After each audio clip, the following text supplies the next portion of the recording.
Now, the thing about it is, if one wants to think of this movie as a fairy tale or a fantasia, you're welcome to. Feel free. See these eyes so green. That's not really exactly where I'm coming from on it. Where I'm coming from is this. In the course of my story, my characters change the course of the war. Now, that didn't happen because my characters didn't exist. But if they had have existed, everything that happens is fairly plausible. And I've been putting out fire with gasoline.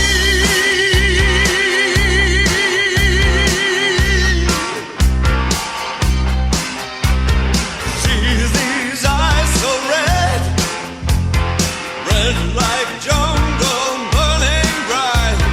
Those who feel me near pull the blinds and change their mind. It's been so long.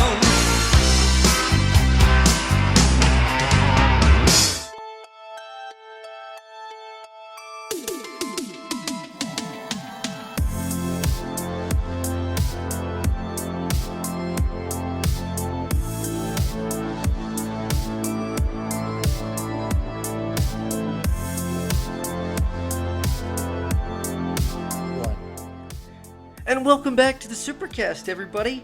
I'm your host, the Superfosh, the man who put the super in SuperCaZt, and joining me always and gladly is my buddy and co-host. Steve Z, the man who put the Z in SuperCaZt. And man, it's been a minute since we've been on the air for a little bit, huh? Yeah, I mean, it's 2 weeks for us, and the way we've been doing this show this year, 2 weeks is a very long time. It really is. It feels like forever since we've done one of these. Obviously, we both went on a couple trips. You went on a trip during Thanksgiving holiday, and so did I.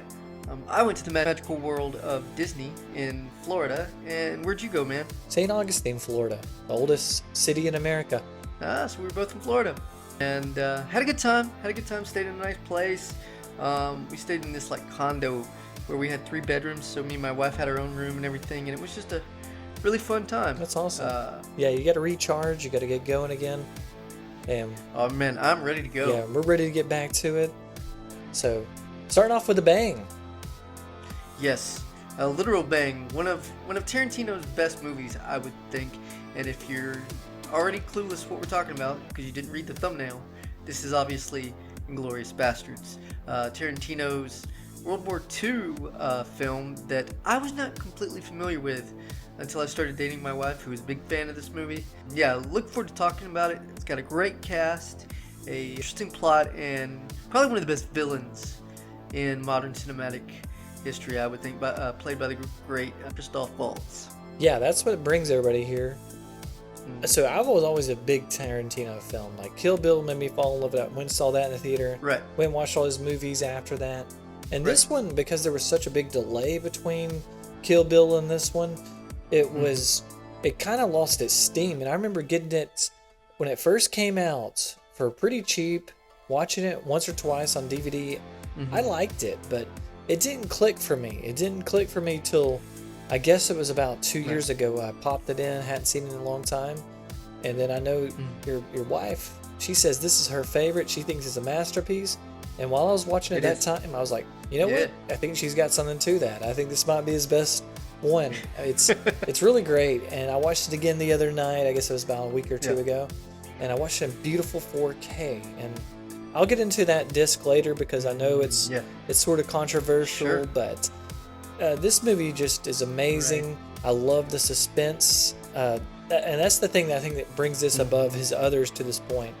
He hadn't dabbled in this much as suspense. Right. And it's just a masterclass in that, plus great acting, great characters. It's a lot of fun. Yeah. I love it. I love this film. And it's so funny that you say that you had to watch it a couple times before you kind of understood it. And I was kind of the same way. My wife, who you just said was a big fan of this, showed it to me, and I liked it. I mean, I had seen Tarantino films. You showed me Kill Bill and stuff like that. And I liked this film the first time, but it just didn't click with me the way I expected it to.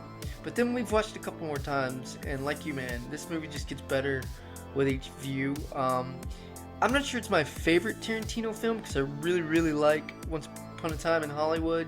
But both movies do have Brad Pitt in them, and I think he's great in both of these films. And I think he's especially great in this film. I think he almost steals the show from Hans Landa, in my opinion. But we'll get into that later on.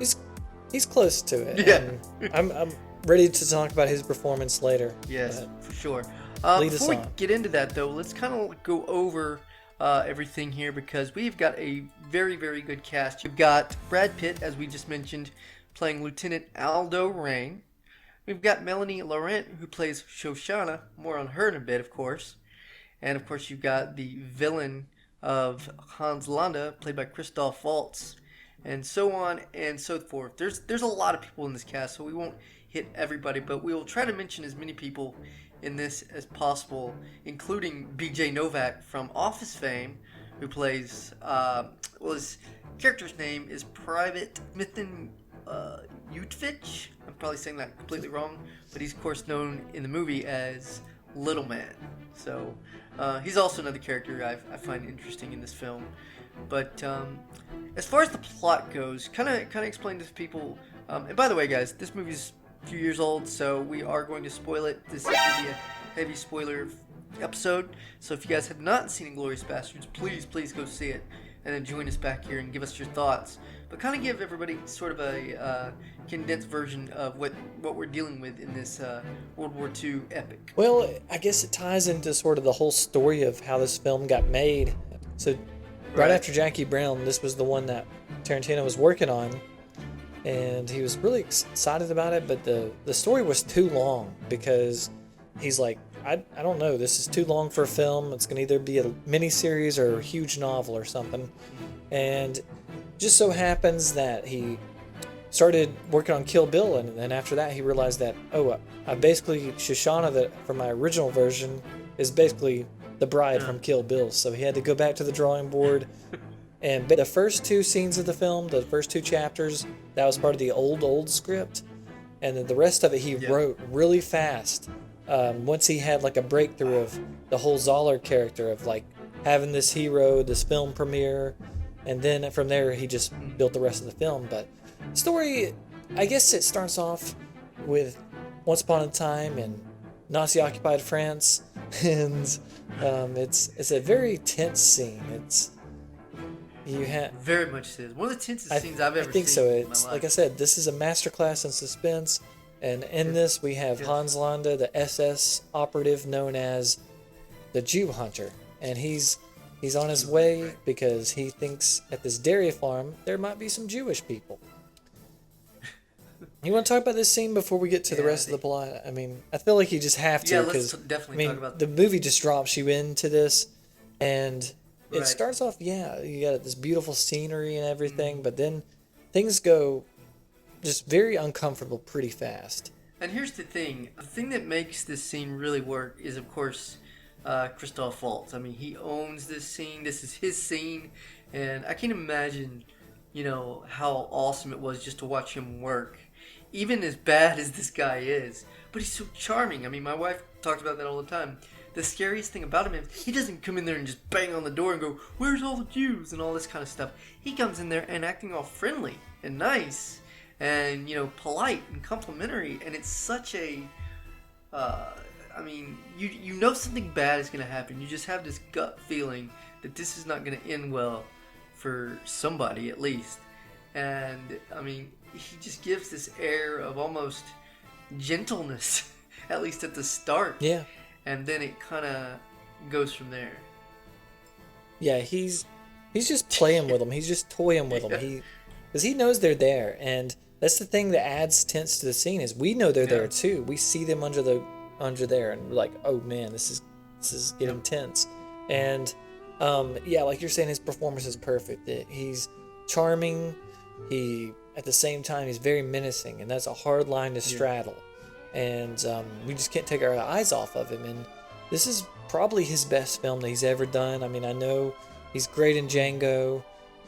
Other than that, I haven't seen many of his German films, but as far as what I've seen, this is probably his best. And it's kind of interesting because Tarantino said he wrote this part and it was his favorite part he's ever had, but he couldn't find the actor to do it because the actor has to speak in French, he has to speak in Italian, has to speak in German, English, and has to be awesome too. I think this role was made for him. I really feel like that had 50 other people tried out for this, I just don't think anybody could have topped what Christoph does, especially for this scene. I mean, he's got some really good scenes later on in the film, but I think not only is this his best role, I think this is his best scene ever. I think this is the scene that just catapults him into the superstar that he is now.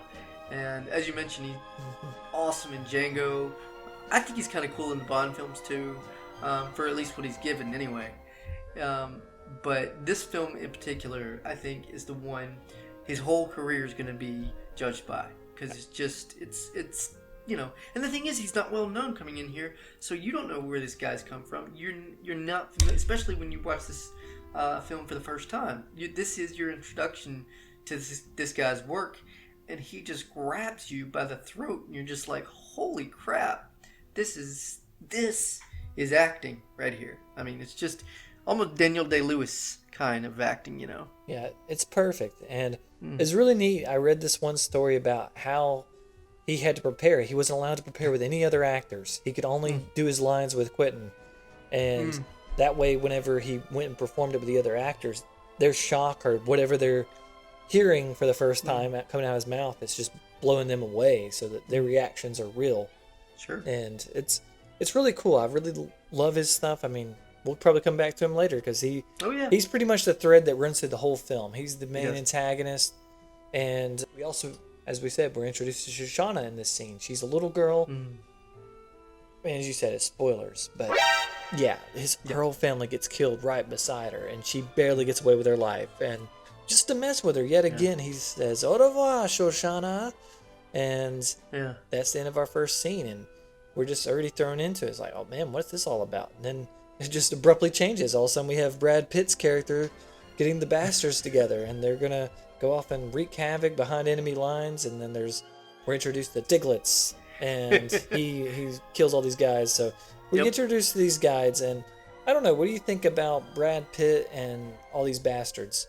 Gosh, if Waltz was not in this film, Brad Pitt would be my favorite character. In fact, he may still even be my favorite character, just because he's just so cool.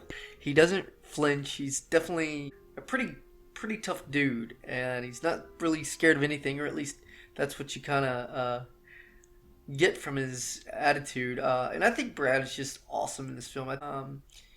I think he stands toe-to-toe with Waltz in this movie. I mean, I think Waltz might be a little bit better, but I think this is one of Brad Pitt's best performances, just because he's just being cool. He's just being kind of like a lot the way he acted in Once Upon a Time in Hollywood, which we did review some time back. So if you guys haven't heard that review, go watch it or listen to it. But I think there's a similar style going on with this film with him, because he's definitely brutal. He's a brutal dude, and he leads all these guys who are obviously brutal. And I mean, what does he say? What is his first lines? We're just gonna be killing Nazis. And he probably means that. He's like, hey, we're not gonna do anything but just take their heads off, pretty much. Yep. So yeah, I just really love his performance. It's kind of over the top in some parts, but I think it's just perfect for this film. Yeah, he's great. He very comical, very charming. He's just, I don't know, I love him and Tarantino together. Like you said, he's probably even funnier in Hollywood. This one, he's definitely funny. I like his character, the way he's written. He's like this man who, he's good at what he does. He's leading these guys behind enemy lines, just making havoc worse, killing as many Nazis as possible. And that's kind of what this is all about. I mean, just how we talked about with Django, how that's sort of like revenge for all the bad stuff that's happened in the past. I think for some people, this is definitely revenge on the Nazis, because we see them get it pretty bad, especially toward the end. But back to Pitt, I agree with you. He is the mirror image of our Landa. He's the other side of that coin. And I really picked up on that more this time, because like we get introduced to the Landa. He's toying with Mr. Petite at the dairy farm, and the same thing here. We see Aldo and the Bastards are messing with these Nazi soldiers as he's interrogating that Yep. one sergeant. And it's very similar, and even at the end when they meet up, they're both like, oh yeah, I've heard of you. Yeah, you're pretty cool. It's like they're definitely, I don't know, like brothers from another mother, maybe, or something like that. Yeah, they definitely have really good chemistry, and I wouldn't have thought that putting them two together would be just so awesome to see, because they definitely do play off each other, and obviously they're, like you mentioned, they come cut from the same cloth a little bit. I mean, they're both vicious killers, obviously, but they do have some charm, and they just have a really good way with words, except one speaks a different language than the other. So I think there is definitely a lot of similarities. So definitely watching them two work together and just playing off each other was really, really entertaining. But let's go ahead and talk about a couple other performances. In particular, Michael Fassbender as Lieutenant Archie Hickox. What about his performance and that character?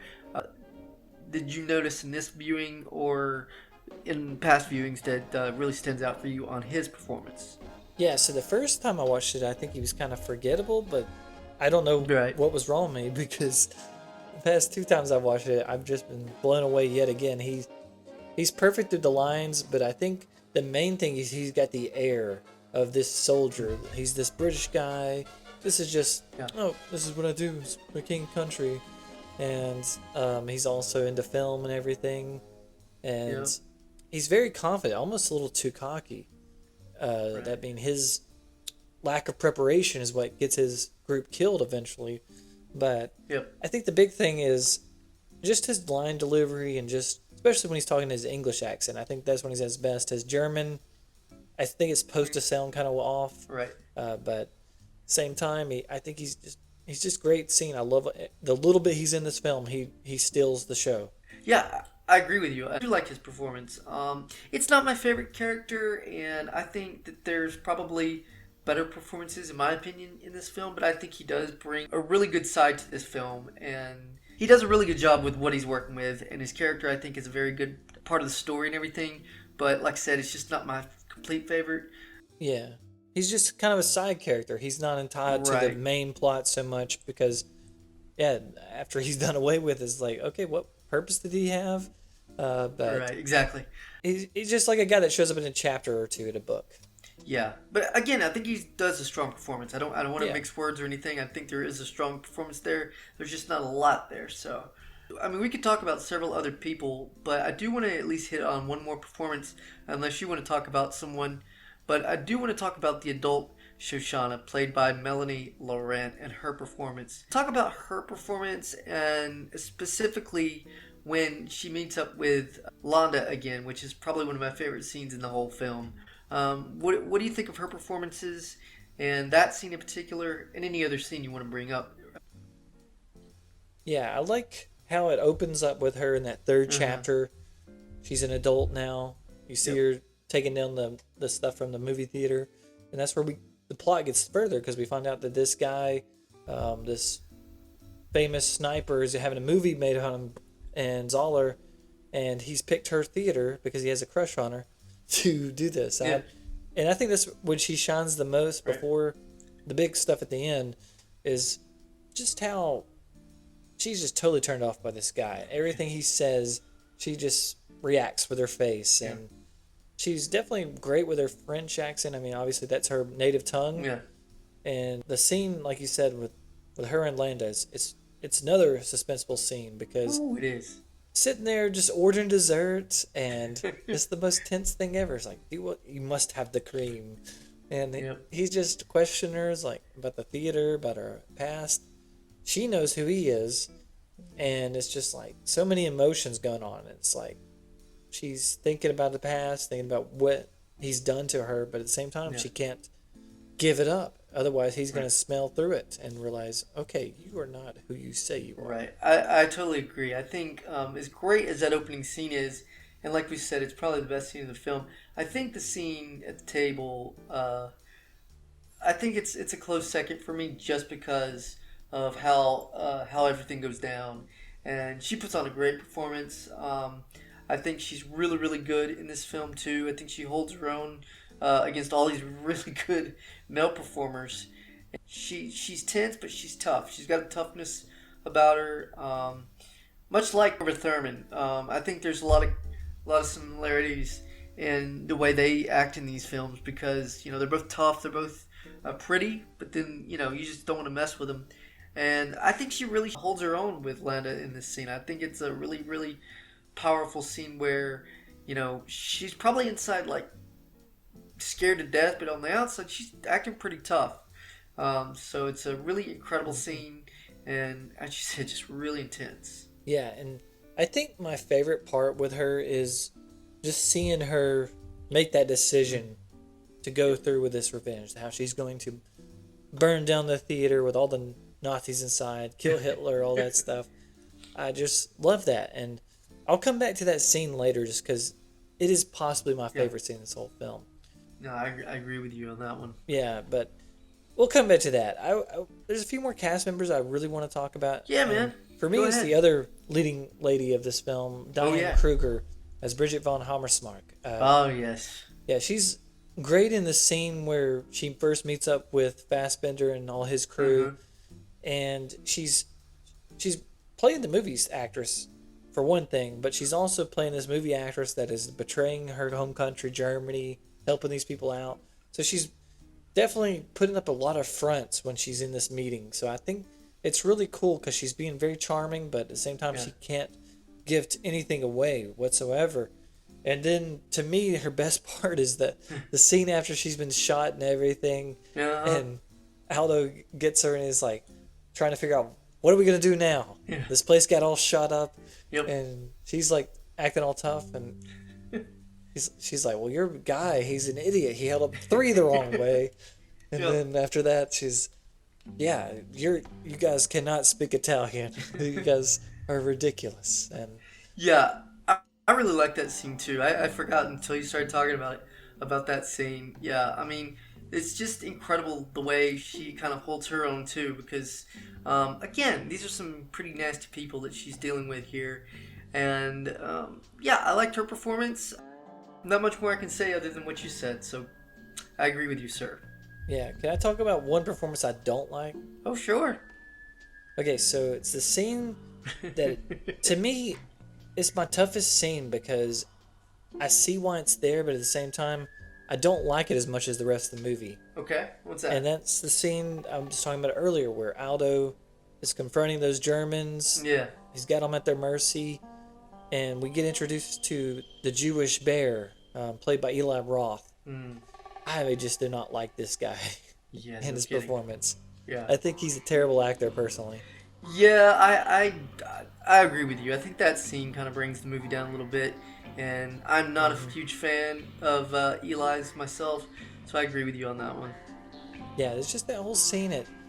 I mean, I know we're supposed to see these guys as hardened, just soldiers, and this is what they do, but at the same time, I don't know, it doesn't endear me to them, and it just kind of takes me away from the stuff I care about. And at this point in the film, I cared about Shoshana and what's going on with her. So, I don't know. That's just me. No, I agree with you there. That's a good point. Okay, I think we've got the cast pretty much covered. There's several little cameos that, if you ever watch it, it's great to see, let's say, Mike Myers in there for a bit part. And, of course, as you mentioned, the guy from The Office appears in there. I like his role a little bit. I mean, he doesn't steal the show or anything like that, but I think it's just kind of funny to see him in a little bit of a different role. Still kind of like the Office character, but just, still pretty cool. So you mentioned some scenes earlier that you want to get back to. Let's talk about some of those scenes, because that's obviously what we really want to talk about is the story and some of the scenes that kind of progress the story along. We already talked about the intro and how this movie starts, but what's another scene that maybe is not one of the main ones that you really enjoy in this film? It's the one that's the kind of a side scene. It's the one that takes place in the basement bar. It's just because in this scene, it starts off good enough. I mean, yes, our heroes are meeting up with this German actress. There could be some stuff going. It's supposed to be a pretty deserted bar, but you got these Germans getting drunk and having fun because they're celebrating the birthday And this scene just starts picking up more and more because first those guys come over there, want to hang out with them, and you're just like, no, just go over there, keep playing your stupid game. We're kind of mind our own business. But they keep coming over there, and then finally this SS guy just pops out of nowhere. It's like, quiet! What kind of accent is that? And it just gets more and more tense, and it ends up in typical Tarantino style, just everybody getting shot, and then it just ends kind of crazy. Or the father-to-be guy, he's just wants to get out of there. We get a tense moment. Is he going to get out? And we didn't even know this guy was until the beginning of the scene. But I don't know. For me, I just get involved in that back and forth between him and Aldo. I'm like, are they going to let him go? If not, it's just tense the whole time. So I really love that scene. Yeah, that's a really good scene. Talk about the scene where Landa captures Aldo Rain, and they have this kind of back and forth. And because we mentioned earlier in the episode about how they're both kind of mirror images of each other, and I really wanted to get to this scene more than anything of when they're kind of having that exchange. And of course, Aldo is tied up and everything. Talk about that scene and what works, and is there anything about that scene you would change or alter, or kind of guide us through that and give us your thoughts on that scene, because I'm curious to know. It's really well acted, and it kind of, the way it starts off, it just throws you off because Aldo's at his mercy. He's been captured, and then Landa's like, I want to surrender. And it's just like, what? This guy wants to surrender. He's like, no, I guess I'm going to retire. It doesn't look so good. I think we might lose. And I think I'm going to switch sides. And it's not what you expected. And just kind of like, really funny because how much he's enjoying it. Because he's like, yeah, you're still tied up and stuff, but needing you to help me out. So it's just kind of a weird thing that he's balancing. Yeah, I think that it's one of those scenes where I feel like it's, I don't know, it almost seemed like improv. It almost seemed like, I know it's not, because obviously Tarantino is very stickler about, his writing and who says what and all that kind of thing. But there just seems to be a lot of natural stuff going on here, and it's very well shot. I think the scene is very well shot, as is all of this film. And that's something we'll get back to here in just a second, because I want to get your thoughts on that.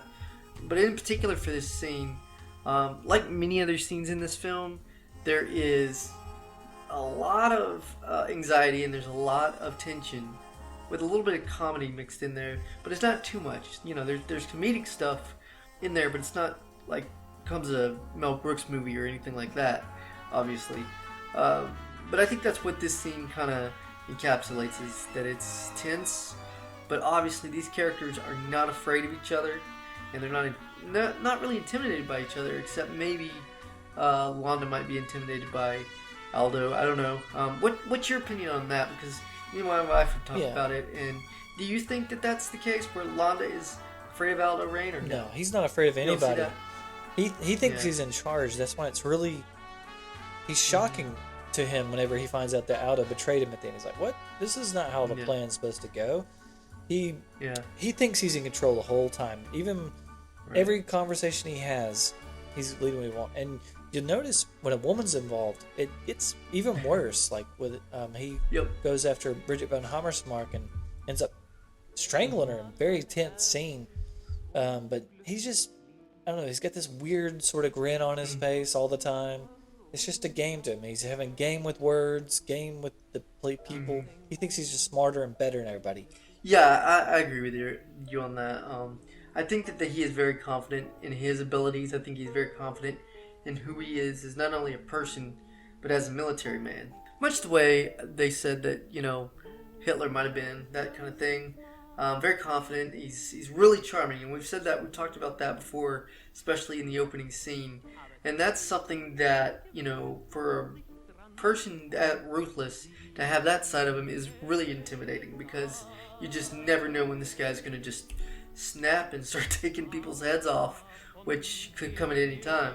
We talked about the scene at the table with the adult Shoshana, and then of course the opening scene. And every scene that he is in, I feel like he's sort of like a ticking time bomb, and just any minute he's going to explode and bad things are going to happen. And you're just waiting on that. And talked about the tension and everything, but I think Tarantino does a really good job of just messing with your head and being like, okay, when's it gonna hit the fan, so to speak. So yeah, I think Yeah, and it's not tense the whole way through. It's still got a lot of levity, a lot of comedy. Even at the end, the big explosion, machine gun fire, that's all played for laughs. It is. I mean, it's supposed to be violence to the extreme, right. and that's what to me is very interesting about this film is how it does straddle that line with all these different tones, and that's really what the whole Quentin Tarantino experience is. It's balancing these tones with his great writing and moving it along at an interesting pace, because some of these scenes considered to be long, kind of slow, but you don't care. You don't sit there look at your watch or pull out your phone while you're watching these films.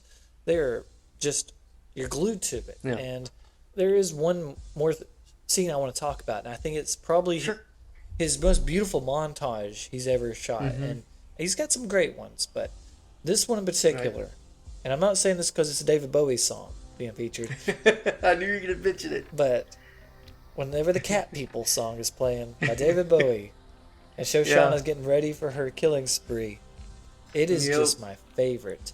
I remember the first time I ever watched it, it just sucked me in. I'm like, this is something different. This is something great. And this past time on the 4K, guess how many times I watched this scene in a row? I don't know. 3 times. I was just like, I just finished it once and I was like, I want to watch that again. Yeah. And then I went to the used restroom. I was like, I think I'm going to watch that again. That's awesome, man. Yeah, I just love it. I obviously love this song. And this is not my favorite version of this song. That's because it's crazy. The Cat People's got like 3 cool versions. Prefer the album version, but this one just perfect for this scene. Yeah, I remember watching this a couple days ago and thinking, man, Steve's gonna talk about this scene. I guarantee you. I figured you'd get to it eventually. That's pretty good that you watched it 3 times, huh? It's pretty good. Yeah. So you mentioned the jump in tones or the switch in tones and stuff, going from pretty dang serious to kind of comical. And you mentioned the ending scene where they set the theater on fire, and there's that one of my favorite lines. I want some sauerkraut or something like that. Whatever the line is about sauerkraut, which is kind of funny.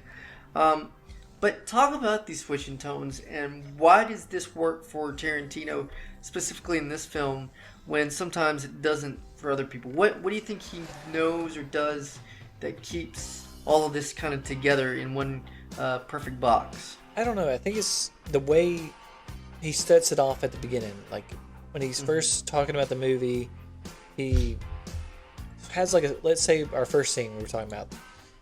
It's very tense, but at the same time Landa will occasionally bring in some brevity, like bringing his giant pipe out of nowhere. It's just like, may I smoke my pipe? And then that just kind of, that's a Tarantino thing. And you're like, okay, I know what we're in for. And there's just various times throughout there, it'll have like references to films or some comedy in there, some levity. I mean, the fact that part of every tense scene, there's going to be a joke or two in there. It's just kind of like you're on the edge of your seat, but you're laughing at the same time. And he's just really good at tying all these things together. And it's doesn't reach the level of, let's say, Once Upon a Time in Hollywood as far as its comedy. But I think this movie's really funny. Right. And it never at the same time do the jokes feel like they're trying too hard. It's genuinely witty. Yeah. And especially my favorite is just Brad Pitt's trying to speak in Italian. That's just hilarious. I love that. Yeah. I get a kick out of that. Buongiorno. Yes. Yeah, I agree with you. I think one of the biggest things, though, is, a lot of other movies are written by more than one person. And they're collaborative situations. But Tarantino, he does his own writing. Like, it's his ideas, it's his head. And so everything that comes out on paper and then eventually on the screen is in his control. And I think that, since he doesn't have somebody else going, you shouldn't put that in there, he's got the freedom to do so. So you just kind of accept it, where it's because he's got the whole story in his head. There's no doubt about it. Once he probably figures out A to Z kind of thing with the story, there's no turning back. And so everything's in its proper place, and whether it's a comedic scene or a comedic line or whatever. So I think that's the biggest thing for him, is that it's shifting tones, yes, but it's all part of this bigger picture that Tarantino himself kind of creates. And that's, I think, why switching tones and adding comedy when it's probably almost inappropriate to do so, really works for him. Definitely, and I think let's get into what makes this one of his masterpieces. I'm not gonna say it's his masterpiece, but I love how this. I always think about the end of this film is like, this is my masterpiece, and I feel like Tarantino felt like that when he put this out there. He's like, this is me at the height of my powers right now, balancing tones like we've been talking about, but also just creating a very interesting and different way of storytelling. We basically have a bunch of random chapters for the first 3, and it doesn't all come together until toward the end with everybody meets up at the theater. So it's like all these weaving plots, and the thing about it is we get invested in big parts of it, such as me. I'm always more invested in Shoshana and her story. I think she's probably the closest thing we have to a main character in this film. But at the same time, I like the random sort of side quests that this film goes on. It's all very episodic, but at the same time, it all fits together. And I really think that's a cool way for this movie to be. I think that's why it's a masterpiece. Yeah, I agree with you on that. I think that, I don't know how many World War II movies to date there are out there, but there's several. World War II was a huge time in history. It involved a whole lot of people and a whole lot of death. And, so we've been familiar with this part of history for years now. And I think what Tarantino does best is he shows a different side. He kind of obviously doesn't glamorize anything. There's no, this is pretty brutal, especially as we've said before, the opening scene. I mean, there's just a lot of stuff that if you couldn't tie this with history, you wouldn't believe it. Obviously, there's some leeway and stuff like that in all of Tarantino's films, but I think what makes this a masterpiece is that it handles a subject that's been handled over and over again, and he still puts a fresh take on it and a fresh perspective on it. And a lot of interesting characters. There's a lot of interesting things besides the main plot, as you mentioned. All the and I like how you said that, side quests, so to speak. This movie is one of those that you can watch several times and still get a lot out of it. Maybe even see things you didn't see in previous viewings. So it'd be hard not to call this a masterpiece. You can't really argue that point at this point. This movie has been seen by a lot of people. It's praised by a lot of people, as we mentioned. And so, I agree with everything you just said.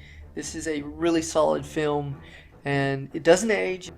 Definitely rewatchable. Yeah. So. Speaking of rewatchable, this is not a segue to anything. It's talking about the 4K.